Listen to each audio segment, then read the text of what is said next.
भाई बहनों, आज की रोटी की हर सदस्य व्यक्तीं गेले येशू ख्रिस्तांची मधुर नावाचे सप्रेम नमस्कार. आज की दिनांक 19 फेब्रुवारी 2025 बुधवार.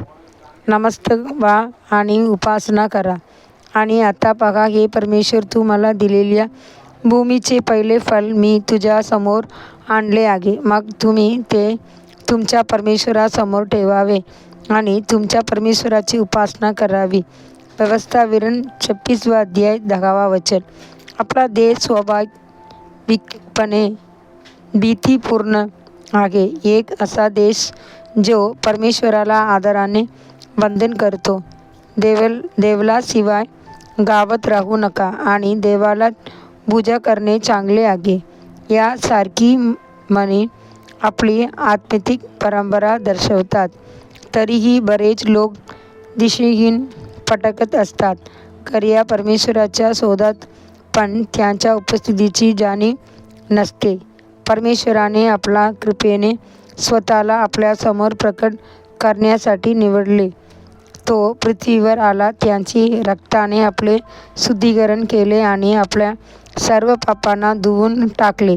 त्याने आपल्याला आपली मुले होण्याची आदित्य सन्मान दिला. परमेश्वर ज्याने आपल्या जीवनात इतकी महान कृपा केली आहे, त्याला आपल्याकडून फक्त एकच गोष्ट यावी आहे की आपण त्यांच्यासमोर नतमस्तक होऊन त्यांची उपासना करावी. जो कोणी त्यांनी मनपूर्वक उपासना करतो तोच खरा साक्षीदार, विश्वासू आणि परमेश्वराची सेवक होऊ शकतो. आपला परमेश्वर हा एकमेव सत्य परमेश्वर आहे. तोच उपासनेला, स्तुतीला, कृतज्ञतेला आणि सन्मानास पात्र आहे.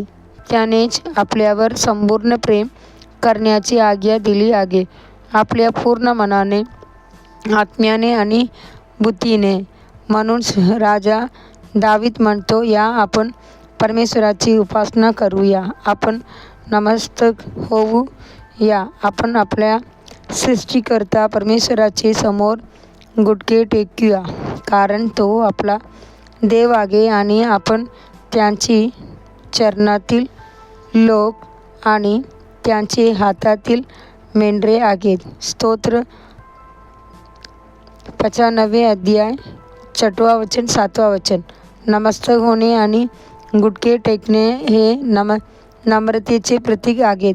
उपासना कधीही गर्वाने किंवा अहंकाराने करता कामा नये, तर ती भक्ती, प्रेम आणि नम्रतेने असावी.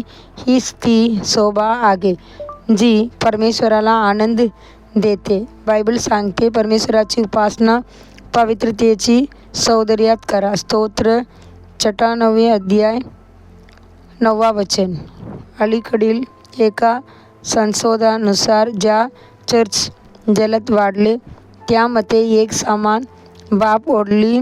ती चर्च परमेश्वराची आत्मा आणि सत्याने उपासना करीत होती.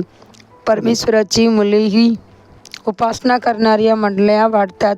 उपासना करणाऱ्या कुटुंबातील शांती नोंदतो. उपासना करणारे प्रार्थना गट आत्म्याने ख्रिस्ताकडे आणतात, कारण जो परमेश्वर उपासनेला पात्र आहे तो त्यांची उपासना करणाऱ्याची मध्ये वास करते. चला, आपण नतमस्तक होऊ, स्वतःला नम्र करू आणि पूर्ण अंतःकरणाने परमेश्वराची उपासना करू.